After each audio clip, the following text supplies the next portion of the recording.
はい、4月も半ばになりまして、去年の12月最初に植えた早生種の玉ねぎが収穫できるようになりました。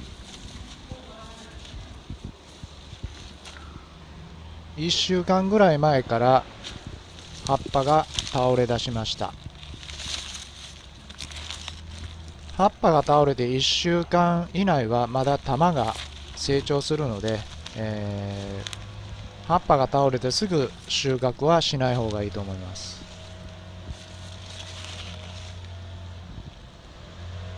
これ葉っぱ倒れてないんですけども、この茎の方がスカスカなんで、こういうやつも大きければ取っていいです。じゃあ早速取っていきましょう。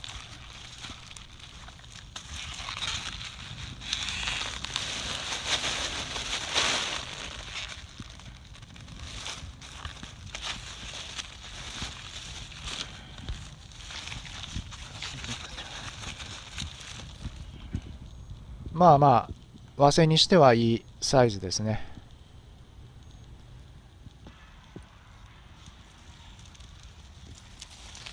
どんどん取っていきましょう。よいしょ。玉ねぎ抜く時って結構力がいります。なので腰を痛めないように気をつけてください。ゆっくり上の方に持ち上げれば抜けます。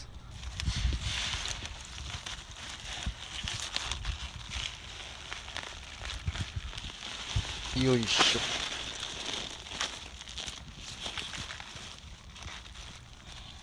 直径7、8センチぐらいですかね。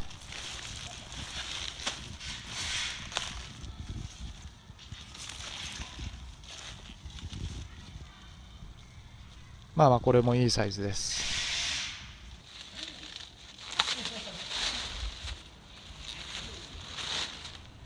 抜いた後一列に並べましょう。そうすると後で葉っぱや根っこを切るときに効率的にできます。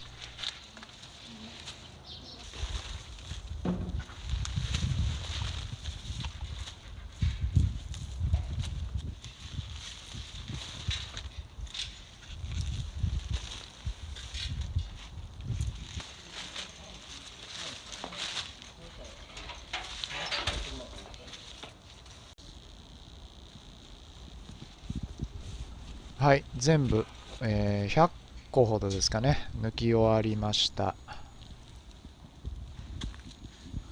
結構腕がこの時点でパンパンなんだけど、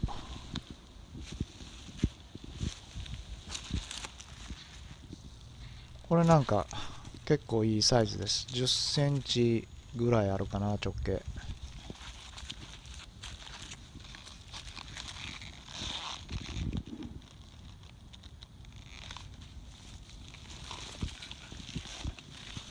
中にはちょっとね、1割ぐらいこういう出来損ないもありますけど、こういうのほっといても大きくならないんで、もう取っちゃって食べた方が早いです。今年は非常にいい出来だと思います。ベト病などの病気もないですし、あと分球してる玉ねぎが全くないっていうのがすごく嬉しいです。葉っぱを切っていきます。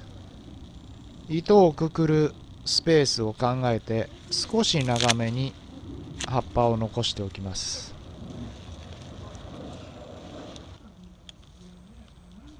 はい、では次、根っこを切り落とします。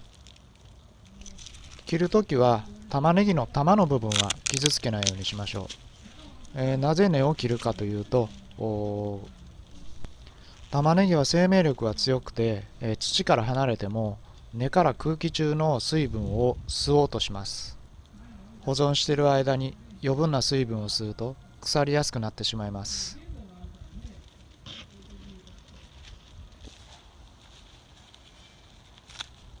玉ねぎを一列に並べることによって葉っぱや根を効率的に切ることができます。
最後に切り取った葉っぱを取り除いていきます。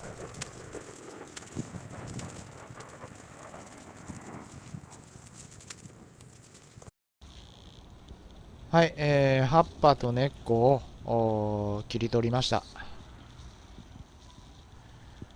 こうやって改めて見ると本当に今年の出来はいいですね。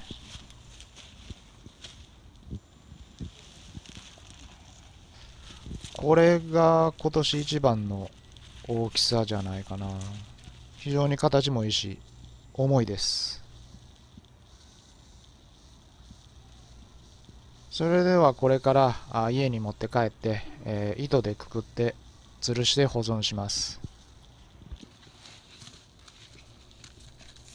はい、それではまず糸で玉ねぎをくくっていきます。2つ玉ねぎを取り出して、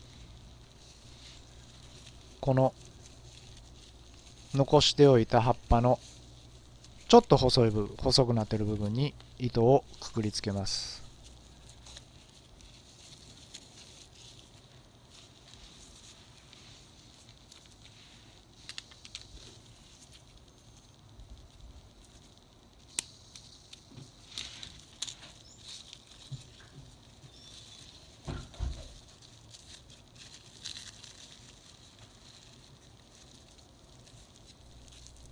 しっかり縛ってください。そうしないと吊るしてる時に落ちちゃいますんで。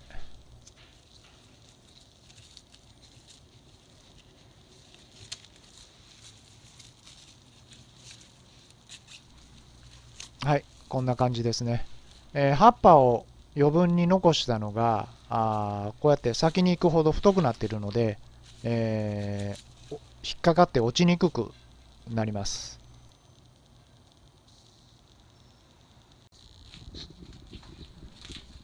普通なら軒下に吊るして玉ねぎを干すんですけど、我が家にはその軒下というものがありませんので、自作で作りました。この量で家族4人3ヶ月ぐらいで食べきってしまうと思います。